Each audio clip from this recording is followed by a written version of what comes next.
What prevents a popular story from getting a sequel? This is Stories, Ouches, and Sequels. I'm Lydia. This is Ariana. And I'm Joy. The topic of today is Let's Play. Let's Play is a popular webcomic, which recently got an anime adaptation in October 2025. It follows the character Sam Young, a single software and indie game developer. She develops a game called Ruminate and has her favorite streamer, Martial Law, play it.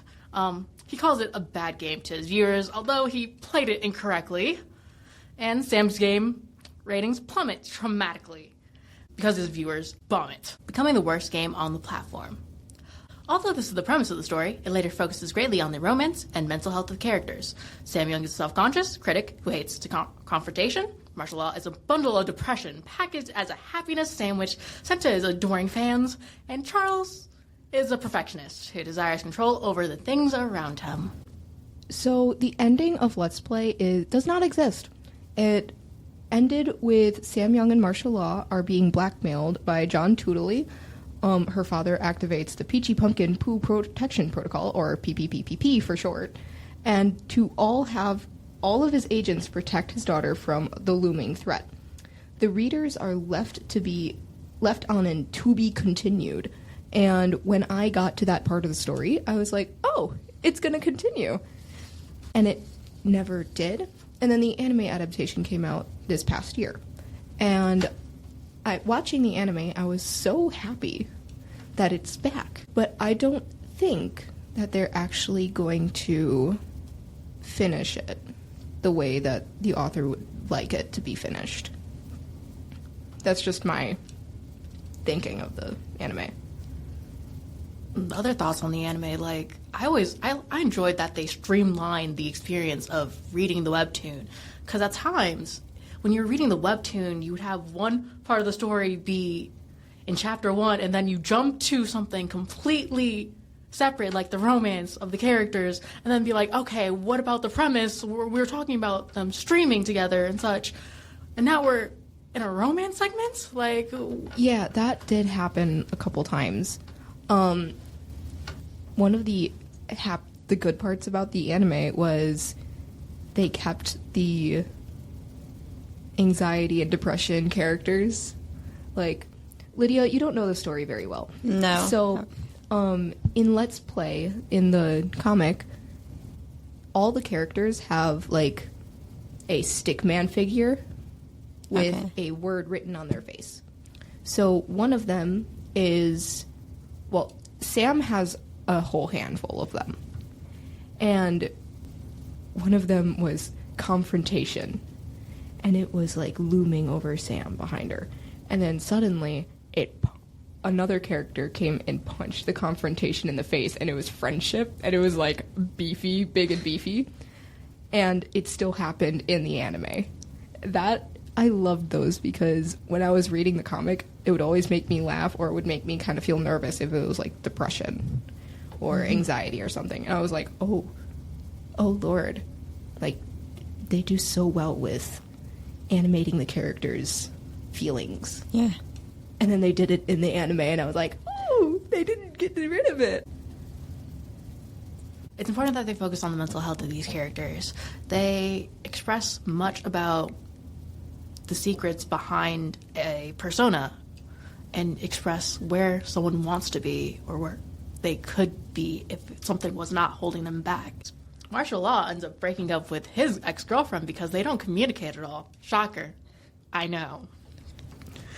And Sam Young ends up going out with Charlie after being denied brutally by Link, who is a walking green flag, yet could not come up with a better way to communicate a breakup by saying, you're not attractive, as the first thing to why you're breaking up when you want to kiss.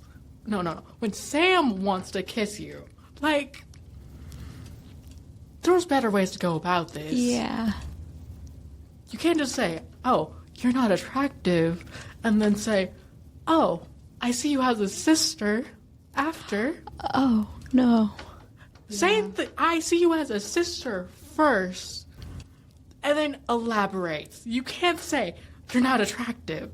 That's just for Sam's character in itself. Yeah. That's damaging. Mentally, physically, emotionally. You don't know what that's going to do to someone. No. But the author also plays with this a bit.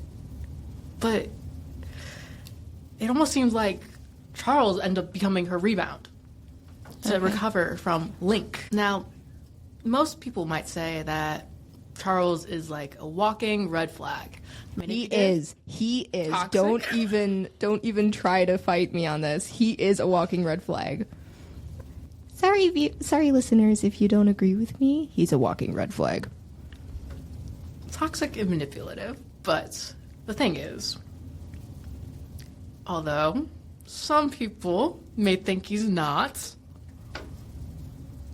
or that he is, he has his own qualities or stories or background that reflect on his actions. And honestly, Sam, she kind of gives in to him. She allows him to control her to a certain extent. But she also understands that she's still in control because Charles doesn't actually force anything on her. Charles doesn't have any control over the situation whatsoever. He thinks he does. Right. So their situationship, because they're not dating, is very unclear. I don't like that word. Like the idea of there being actual situationships in webtoons and stuff, it makes sense. I understand that that's like a huge thing with anime and manga and comics and stuff. But I don't like how that is like actually a thing that people are like, "Oh, I'm just going to go read this situationship novel," even though I do it. I don't like that I do it, but I still do it. But that also brings us into the issue of why this ended up being stopped. Why did it end up being stopped? I never learned that. So, Webtoons had an issue with author Mongie, because of their policy or licensing saying having sexual content or age restrictions and such. And the thing is, in the license, it didn't actually specify, or they didn't show that this work was not directed at people like younger than 18 or 16 or anything. That those parameters were put on so late for the comic that it ruined what could have been on the platform. Plus, with the platform not being clear to the author on this, ended up making more and more controversy and confusion. I've heard a lot of webtoons get shut down for reasons such as these. And it's not just like oh, sorry, we can't allow you to do that. It's like no, you're not going to do that. We're not working with you anymore. Please get off our platform. And sometimes they go under a different name and start reposting their things in the canvas instead of being one of Webtoon's main things. Or they just go to Tapas or like a different company. I first read Let's Play on Tapas, not Webtoon, because Webtoon was a pay-to-read. And I didn't want to sit there and read only one episode per day, because that would have ticked me off. And if I missed a day, then I couldn't read two. I just had to read one. I was kind of mad. So I just read them on Tapas, because Tapas I could just watch a ton of videos and pay to read all of them at once. So I never learned, because I just realized that they posted on their Webtoon account. Why? Right. Like, I just looked it up. They posted it on their Webtoon account that they weren't going to be working with Webtoon anymore. I didn't know that because I read it on Tapas. Most people don't actually know about this controversy with Let's Play, despite how popular it is, unless they were there from the beginning. If you think about it, this isn't uncommon. Writers experience this every day. But if you think about the work Webtoon artists or webcomic creators in general have to put into this work just to be shut down at the door when you're producing it for your audience because, oh, it's not accepted by industry standards. And that's pretty much what the comic was about, was her games weren't being accepted by industry standards. I kind of find that ironic. That is quite ironic. I think the saddest thing is that these works aren't appreciated at the level that they should be. Like, specifically, the Webtoon had released a ad campaign, and they're like, oh, you know what webcomics are? A side hustle. People make their livings off of webcomics. A couple years ago, Webtoon did this thing where they were paying their employees double because they had enough money to pay them double over COVID. And over COVID, that people were living off of their Webtoon productions. They weren't like living off of anything else because they only had that job at the moment, or because they were laid off, or they couldn't work 2 jobs because of the Webtoon or something else. And most people started just focusing on their Webtoon and just repeatedly going like 2 episodes per week. And that's a lot. That's like 40 to 50 panels each week or each episode. That is, if anybody who's listening doesn't know, that is this one person writing the script, one person drawing, one person coloring in, one person posting, and one person making sure that everybody knows that they posted. And even if they had a team, the entire team is getting paid the same wage.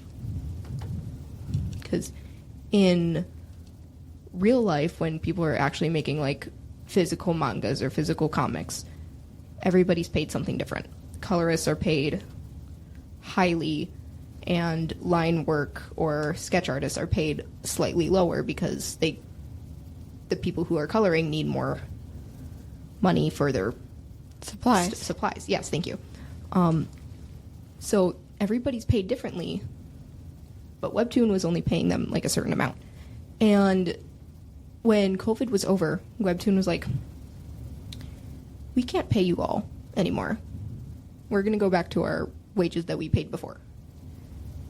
Including people who were super popular, such as Let's Play. They lowered their wage to like half of the amount they were getting, and people couldn't live off it anymore. So people had to stop making their webtoons, or had to like slow down their production back to like 1 episode per month so that they could get them out on time and they could actually get money to live. Additionally, these webtoons are contracted to webtoons once they become originals. That means they can't post their story anywhere else until this contract expires. So they are obligated to either continue with who they are contracted with, or just never finish the story. And Let's Play was contracted with Webtoon before they were contracted with Tapas. And Tapas was like, hey, are you able to post with us? And that was another big controversy because they did it without telling Webtoon. Or from what I know, they did it because all the episodes are coming out at the same time. Right. And I was like, oh, I guess I'll just read this on the cheaper platform for myself. So, we've talked about what Let's Play is. We've talked about why it was shut down. So, let's make our ending, sequel. Let's continue the story. Let's continue the story. Let's make it end. Do we really want an endgame? Like, do we really want Charles to be endgame? Well, or no. martial law to be endgame for our sweet, poor Sam? From what I'm hearing, no. I feel like we should create a new character. We want a new character? Or just have Sam realize she's too good for men and move on with her life and become a wonderful accountant or whatever her main job was. Sam becomes gay. For who? For who? Vicky? It wouldn't be wrong. I don't know who wouldn't have the hots for Vicky, because she is the most emotional support character out there. We need more scenes with her. Like, her and Abe, they're so healthy. I love them. They communicate so much. They support each other. But, like, I know. we need more. She had, like, 2 scenes. That's not enough. Honestly, a lot of our background characters have not gotten enough scenes. She runs away with Bowser. She just takes her dog and runs. Oh, maybe we should start with Bowser finding the stalker that's taking pictures, the blackmailer, you know? Yes. Okay, so I don't know if we explained this to you. Well, we explained that there was a blackmailer, but he was also stalking Sam and Marshall. Yes? Or just He was Sam? stalking them because he wanted blackmail materials. So he was stalking martial law because he wanted blackmail material. But he ends up finding Sam being friends with Marshall, so he wants material on her as well. So he's stalking them both. Yep. And pretty much nobody knows who he is. He may have been hired. He may just be doing this because he wants to do it and get back at Marshall for something. He could be an obsessive fan because we know martial law has so many obsessive fans. But Bowser is Sam's dog, and Bowser is very protective. Bowser still doesn't even like Marshall. After 3 seasons of this comic, Bowser still is weary of Marshall. That's amazing. Because Sam was weary of Marshall, and Bowser's like, oh, I don't like this guy. Okay, great. Get away from her. So if we have Sam and Marshall are going on like a walk or something, and there's like a ton of people keeping an eye out on Sam because of the P to the 5th. The Peachy Pumpkin Poo Protection Protocol. The P to the 5th. Let's just say P to the 5th. P to the 5th. So there's like all these people that are hired by Sam's dad to just keep a lookout on them. They're taking Bowser for a walk, and they're just walking through the park. They've done this a couple times, so nothing new, nothing out of the ordinary. And Bowser just like runs up to somebody and bites them. I think that would be like a great way. And then like Sam's like, oh, he's never done this before. Oh my god, what the hell? Bowser, come on, let's go, and just takes the dog away. And Marshall's like side-eyeing this guy, like, what the hell? He probably side-eyes him, but he also sees the camera that the guy dropped. Yeah, he's like, what is he doing in this? With his anxious personality, he would probably check on this guy. Like, is he okay? Most definitely. He may hire somebody to look into this guy. Because it's Marshall. Marshall has some sort of money. Right. So, if we're going to do something like that, we could also have Link there. Because Link is, like, protection for everyone.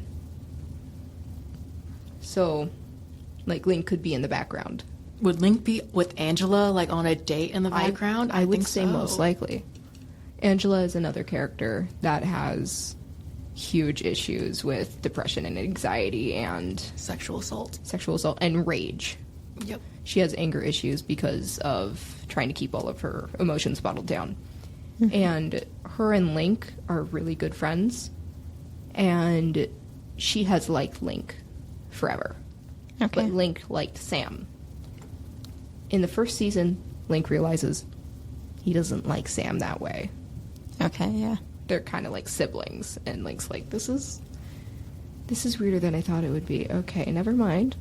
And then he and Angela start to have a thing, and it's adorable, and it works wonderfully. But if they're going to be there, I think that they should definitely see what happened in the background. And Link and Marshall don't get along very well. Marshall doesn't get along with pretty much anybody. He's just kind of there in the story because he needs to be. And he needs to, like, learn what the friendship of magic of friendship and all that stuff. But I think Marshall would reach out and say, hey, you guys saw what just happened, right?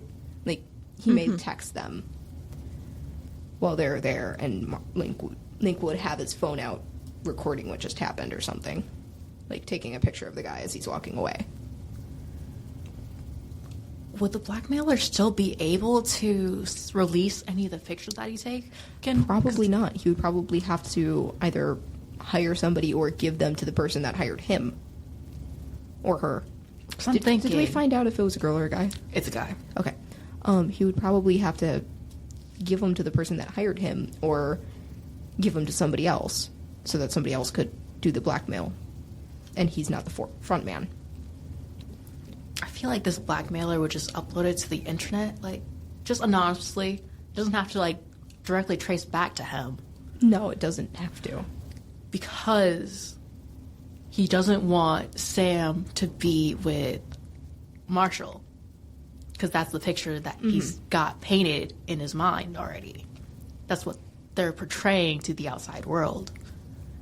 Even if that's not factual. Was Monica mad that Marshall broke up with her? Or she broke up with him, didn't she? No, Monica was not mad. Like, okay. Don't get me wrong. They were both sad. Like they were both sad, but it was on like a. It was consensual. Like they understood each other. They knew they weren't honest with each other from the start, since they both painted a mask of who their internet personas basically. Yeah. Or who they were in their relationship. That's not healthy. That's not healthy at all. It doesn't address any of the emotions behind being in those roles. So, what if it was Charles that hired him? That would be a plot twist. But that would make sense. Because Charles wants Sam. We're going the manipulation route, like, heavy, even though he does still love Sam. Like, I don't know. Then ignore me. No. It can go that way. We don't know. It could go that way. It's a possibility. Okay, so Bowser gets taken on a walk. Sam and Marshall are together. And Bowser ends up biting the stalker on their ankle. Well, let's just say Bowser ends up biting a random guy who has a camera and is taking pictures of, like, a couple. Right. And Sam's like, oh my gosh, I'm so sorry. And Marshall's like, I'll pay for your camera and all that stuff. And the guy, like, turns around and one of them recognizes, like, the guy's face-ish or body language or something. And they're like, okay, bye. And they just leave. And then Marshall texts Link and Angela, and they're in the background. They're like, he's like, did you see what just happened? And they're like, yeah. Bowser never bites people. Wait, does that guy kind of look familiar to you? So they take pictures of him as he's, like, walking away or something. And they look him up, they hire a detective or something like that. And there's, like, this whole side plot about them trying to find out who this guy is. And Sam's dad is, like, all up in it. And he's got, like, the whole wall full of photos and red string connecting everything. Detective Samuel Young. By the way, Sam's dad his name is Samuel. Okay. So, can be confusing just refer to them as Samuel and Sam. Yeah. So I'm just going to refer to the dad as Mr. Young. Do we want to address Charles and Sam being in bed together and their phone situation, or are we just going to leave it for context? Sam and Charles, they're in a situationship. They end up doing the deed. The devil's tango, one could say. In bed. Because of them being in a situationship, Charles ends up looking at Sam's phone. He just doesn't trust Sam is fully with them. Especially since the Marshall situation. And then, in the past, Charles's ex-wife cheated on him in their own home. So Charles got home from work early and came home to his wife in bed with another guy. So he still is in contact with his wife, with his ex-wife. Who is extremely jealous of their relationship. Yes, and she does not like Sam whatsoever. Would she have hired the stalker? Oh. That's a possibility. I never thought of that. Oh. And then let's go full circle. In order to prove to Charlie that Sam is with Marshall and that he should leave her. Okay, now that makes a lot of sense. That makes so much sense. So Charles' wife hired the stalker. Stalker sends images to the wife, ex-wife, Eva, and Eva sends the message to Charles that Sam is cheating on him, breaking the trust or the one heart he already has, and closing himself off again from Sam. That would hurt so bad. Especially since he just opened up. But that would make so much controversy in a good way for the comic to continue like that, because so many people would be like, "What do you mean? What do you mean?" And then they would just keep reading. So I think that would be a great way to go with it. Right. Because then she can also go to Marshall to seek advice. They can still have their friendship, play video games together, and they can actually clear up that misunderstanding. Yeah.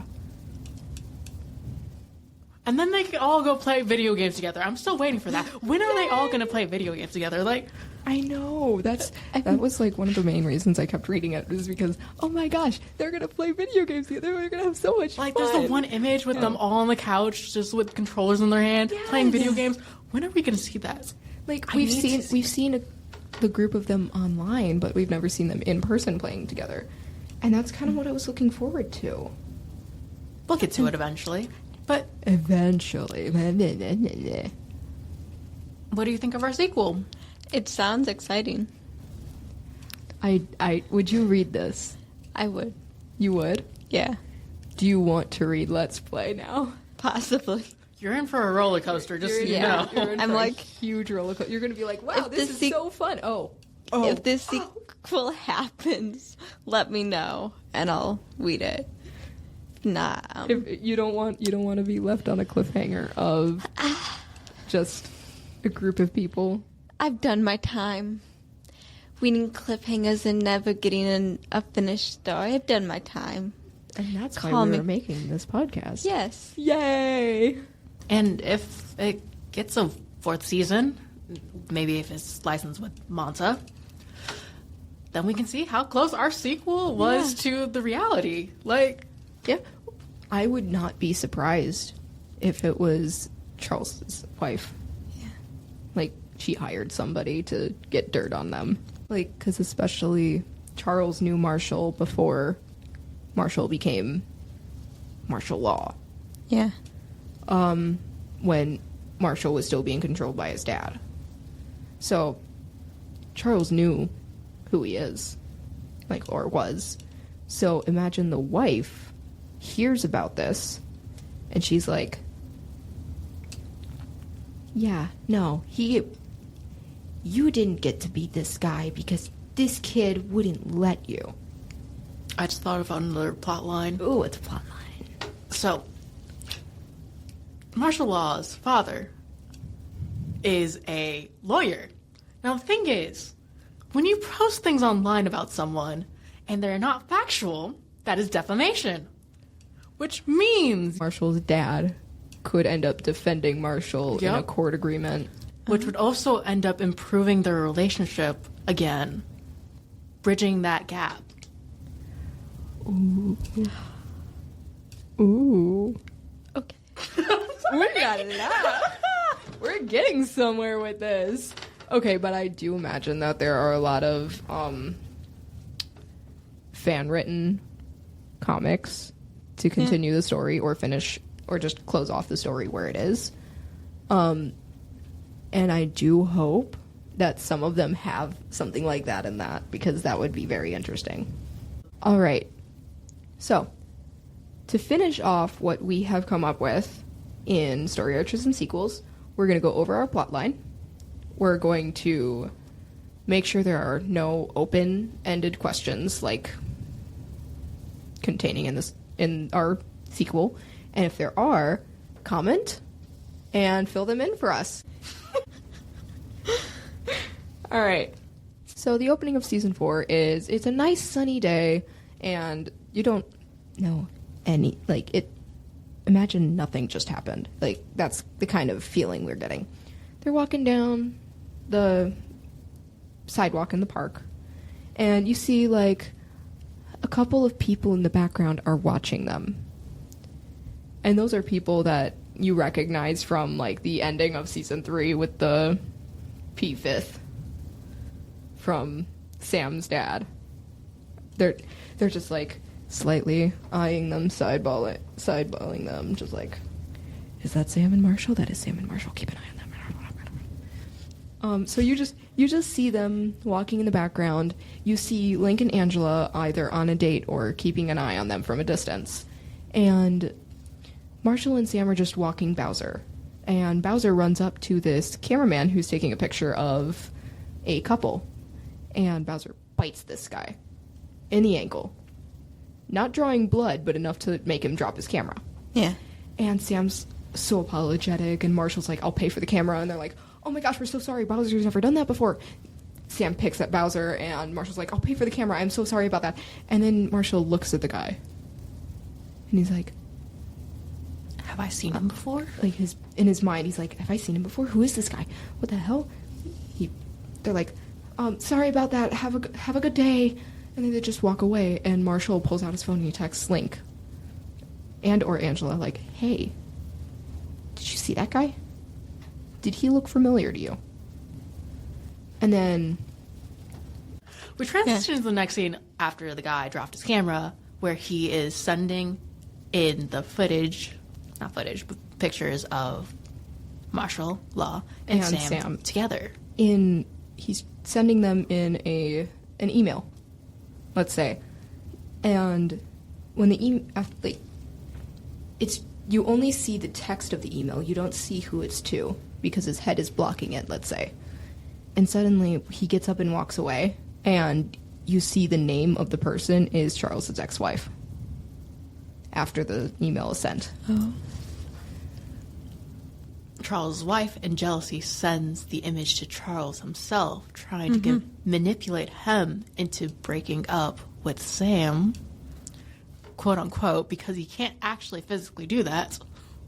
And he distances himself slowly from Sam, making work interactions more awkward. Especially since Sam is his assistant.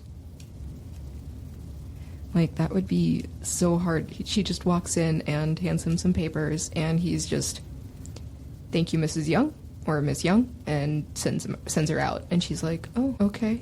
And she just walks out slowly, looks back at him, and he's like, you can close the door behind you. And this continues for weeks upon weeks. And she's like, what the hell? So she ends up confiding in her neighbor, because she just comes back depressed after so many days of work, of being denied. After what just happened with Charles in his bed, like, she doesn't know what to do. Like, this man she thought she was in a relationship with, in like a physical and mental and healthy relationship with, it's no longer as healthy as she thought it was. It was never healthy to begin with, but it's no longer healthy as she thought it was. Mind you, this is Sam. She has only had friendships. This is her first time being in any sort of relationship. Her dad never let her date. Her dad's still not letting her date, but her dad doesn't know. So she ends up going to Marshall's house, being led into the front door, and they confide in each other. And they're talking, and this happens so many times, and then suddenly Marshall gets a text from Charles with a picture or two from his ex-wife saying, hey, somebody's blackmailing me as well as you two. This is the photo I have. She is going to post it. If I don't break it up with Sam, I need help. And Marshall's like, I don't like this guy, but I need to help because I can't have that happening to me. I can't have that happening to her. I definitely can't have that happening to her. And I can't have it happening to Mr. Young's business. So he ends up helping Charles and talking to Charles, and Charles is like, oh, I really don't want to do this. I just got her. And Marshall's sitting here like, no, you didn't, man. Like, he doesn't say that, but he's like thinking in his head like, no, I just got her. And there's like this huge debate. Neither of them actually talk, but it's this debate in their heads. Like, what do you mean? Like, I just got her. I just got this woman. I can't lose her again. I can't lose her. Can we just agree that they just have a dynamic where they just don't like each other at all? Yeah. They hate each other, but they have to help each other to keep Sam safe. And they don't want to go to Mr. Young with it because, have you met that man? He's insane. He's obsessed with his wife. I love that. That's amazing. It's just amazing. He's also really protective over his daughter, so if anything happens to his daughter, yeah, that's going to be a huge lawsuit.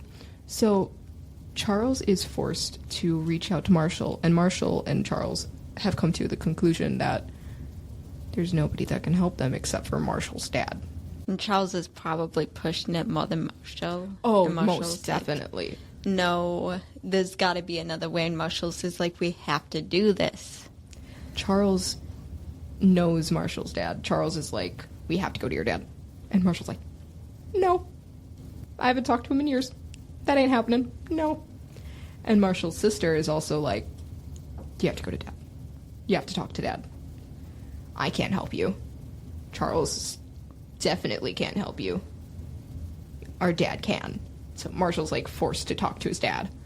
And then Charles, once they're in like a safe space with the lawyers and all that stuff, Charles is like, it's my ex-wife. And Marshall's like, it's your what? Charles is like, it's my ex-wife. And Marshall's like, it's your what? My ex-wife. And Marshall's like, excuse you? What?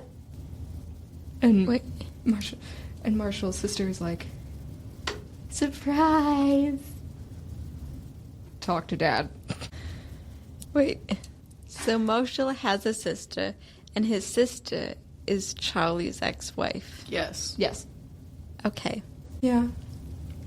But I think it's a huge ruse to get Marshall to talk to his dad, and come home. And it works, and Sam is left all alone by herself with her dad.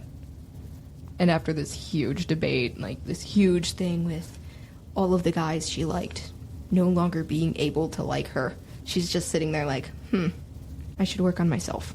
And then there's either like a spin-off series or the last season is just her working on herself. Avoiding relationships, going to therapy, getting the help she needs. Like the last couple episodes are just her working on herself and getting to be friends with everybody else. We did mention we wanted more scenes with Vicky. Oh, and absolutely. Abe, I think his name is. And You can always throw those in between. yeah, like in the webcomic, it goes from healthy relationship story, Sam, Marshall, Charles, Sam, healthy relationship scene, with the side characters are all the healthy relationships. Definitely have more Angela and Link. I loved those two together. And Vicky and Abe, definitely. Edgar. And Olivia. Although Edgar they're and not Olivia. a couple. Oh, no. Oh, imagine there was like a side plot of Edgar going on a blind date. That'd be interesting. That'd like as be a short so comic. There's so much potential for this webcomic. It's writing it and being able to get it out there for the readers to enjoy. And that's that. All right. I like it. I wish they continued. Will it ever happen? Probably not. But we can only hope. This is Stories, Arches, and Sequels. Make sure to like, comment, subscribe, and help us out. Maybe fill in some episodes that we didn't get to talk about. Thank you for listening.